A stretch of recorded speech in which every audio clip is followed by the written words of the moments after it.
Saudara Sekjen PD Perjuangan Hasto Kristianto membantah jika Ketua Umum PDIP Megawati Soekarno Putri marah pasca bergabungnya Kaesang ke PSI.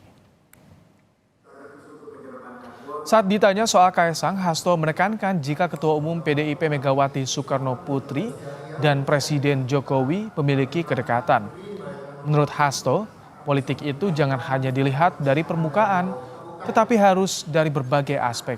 Hasto menambahkan, saat ini PDIP tengah fokus untuk pemenangan pemilu 2024 mendatang. Publik boleh berpendapat, rakyatlah yang menentukan.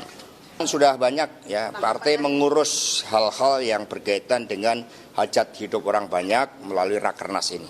Ya. Bu Mega, Pak Jokowi itu krek, ya punya emotional bonding, punya desain masa depan. BRIN itu kan desain bersama-sama, Badan Riset Inovasi Nasional, punya komitmen.